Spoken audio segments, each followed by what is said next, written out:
In the border mountain region between Thailand and Cambodia, the sound of gunfire still echoes. Heaven's gates were tightly shut, sturdy barbed wire fences, while mutual accusations between the two sides grew increasingly. Recently, when the two countries reached a ceasefire agreement, unexpected, U.S. President Donald Trump announced he would head to Kuala Lumpur to witness the ceasefire signing on October 26, 2025. International media called this a turning point, bringing peace back to Southeast Asia. But behind the glow of handshakes and camera lenses, are there other stories, complex, multidimensional, and hiding deeper political calculations? Trump, who once rocked the world with the slogan "Make America Great Again," now paints himself as a global peace architect. After leaving his mark with the Abraham Accords in the Middle East, he wants to do the same in Southeast Asia. The land once the strategic chessboard of the Cold is now being divided by new borders, economics, trust, and power. But the issue with Southeast Asia is not the Middle East, and what happens here isn't just a story between two nations. According to leaked diplomatic sources, the ceasefire agreement between Thailand and Cambodia consists of 13, with the two most important being Articles 3 and 4, which will determine the regional landscape for years to come. Article 3 stipulates that both sides must maintain current positions, not increase troops, and not build new military structures. It sounds fair, but in reality, it heavily favors Thailand. Because of the time of signing, the Thai military controlled over 75 square kilometers of Cambodia. Maintaining the status quo means Phnom Penh loses that land outright, cannot send troops back, and cannot request international intervention. Article 4 is even more ruthless, allowing the reinforcement rates, meaning Thailand has the right to expand infrastructure, build more border, and construct residential areas on the occupied. Once Thai citizens settle there, the border is effectively pushed inward. No gunfire needed, no war required, just the signature and the Southeast Asian map change. The Cambodian side, fully aware of this, still had to sign because they had no other choice.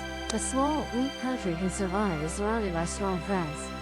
But Cambodia today is in the opposite position, isolated in a region that was once its ally. Looking back 15 years, from 2008 to 2011, when the prey of 9-year temple dispute erupted, ASEAN collectively supported Cambodia. Vietnam, Indonesia, Malaysia, and the Philippines all sent observers, demanding Thailand withdraw. Cambodia was then seen as a victim of sovereignty violation. However, in 2012, when Cambodia held the ASEAN chairmanship, they blocked the bloc from issuing a joint statement on the South China Sea, just the police. From that moment, Cambodia's image collapsed in the eyes of its neighbor, no longer the brave victim but becoming Beijing's representative in ASEAN. Vietnam grew wary, the Philippines disappointed, Malaysia shook its head, Indonesia remained silent. Cambodia went from a pitied member to a suspected one. And once regional trust is lost, in times of crisis, no one stands by you anymore.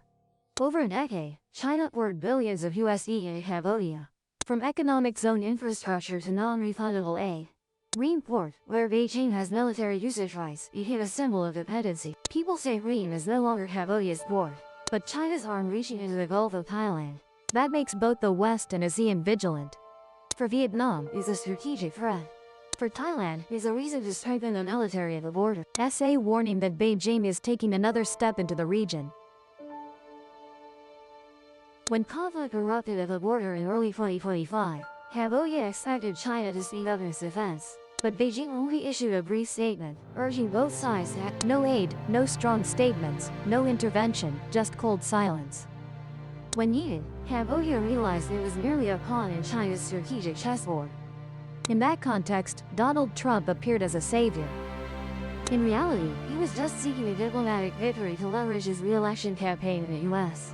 He sent envoys to Bangkok and Phnom Penh, proposed a ceasefire draft, then arranged the signing ceremony in Kuala Lumpur, a neutral place, easy to control and eat. American press called this the Trump-Asian peace deal, recalling the glory of the Abraham Accords that once earned him a Nobel Peace Prize. But unlike the Middle East, where all parties benefited economically, this agreement completely favored Thailand. Trump didn't care, he just needed a handshake photo, a big headline on Fox News. Trump brings pieces, who lost, who gained didn't matter. Thailand gained land, prestige, and military aid. The US gained another strategic partner to contain China. Cambodia only got a few hollow praises. Hunman has demonstrated a spirit of a compliment that sounds like pity. In border provinces like Bang Thi Minchi or Adar Minchi, Cambodian people are boiling with anger. They see Thai soldiers planting flags right on land that was once their gardens. Many families were forced to relocate, living temporarily, yet national media continuously broadcasts peace painting news. Images of Prime Minister Hun Sen shaking hands with Trump, smiling warmly with a Thai Prime Minister. Below running headlines, diplomatic victory, peace returns to the border. But peace painted with words, not reality. The problem isn't just Cambodia, but the entire trust structure of Southeast Asia. Nation first. Each country looks after itself, less concerned about collective deep concern. Myanmar remains engulfed in civil war, the country's and now, when the Thai-Cambodian border erupts in gunfire, the entire ASEAN, as if it's a matter between two distant neighbors. The story of Cambodia losing land isn't just its own tragedy, but a wake-up call for the entire region. When you remain silent about others' pain, no one will speak up for you when your turn comes. Trump understands this better than anyone. He knows that a divided Southeast Asia is a golden opportunity for the U.S. to This ceasefire agreement isn't just about border peace, but a diplomatic move to reposition the region. The U.S. is trying to prove that we are the ones who bring stability, not China. And to achieve that, they're willing to sacrifice a small country like Cambodia, as long as they achieve the bigger goal of isolating Beijing. In Trump's eyes, Cambodia is just a chess piece to promote his political brand. But for Southeast Asia, this is a warning bell. If the region doesn't soon build a genuine solidarity mechanism, then every future crisis will be exploited by major powers as bargaining tools. Cambodia chose to follow China, and now they realize that relying too much on others means losing self-determination. Thailand chose to lean for the U.S., and now they enjoy immediate benefits but also become the front line in U.S.-China conflict. Malaysia, the host of the signing ceremony, gains a reputation for neutrality but gets dragged deeper into regional politics. No one truly wins except those who know how to exploit others' weaknesses. And the people, the many Cambodians who lost land, the Thai soldiers who had to guard, the small traders at border markets, they're the ones who pay the price for Trump-style peace. But peace that gives others photo opportunities while they lose homes, land, and future. War, but when people call injustice. When Cambodia was forced to sign the land loss agreement, the world praised it as a hit. When Trump stood at the signing ceremony, people called him a peacemaker. But true peace must be based on justice, not merely the silence of the weak. Peace is not only measured by the cessation of hostilities, but must be felt by the people. If Cambodian people still feel pain seeing the Thai flag flying over their land, then that peace is only artificial. The event of Trump bringing peace to Southeast Asia was merely an elaborate stage. Behind the smiles lies the deep hurt of an entire nation. And behind ASEAN's silence is a clear sign of a weakening regional solidarity spirit. Today, Cambodia loses land. Tomorrow, it could be another country's turn, where borders are no longer protected by trust, but only by hastily signed treaties. Southeast Asia stands at a crossroads. Either continue the path of division, where each country becomes a pawn for superpowers, or together build a new structure, where the collective voice is stronger than any promise from outside.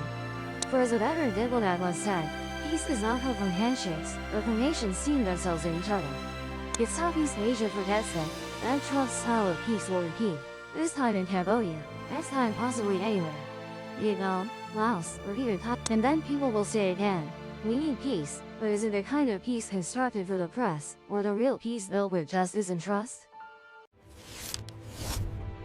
Like the journey? Subscribe and join the next expedition.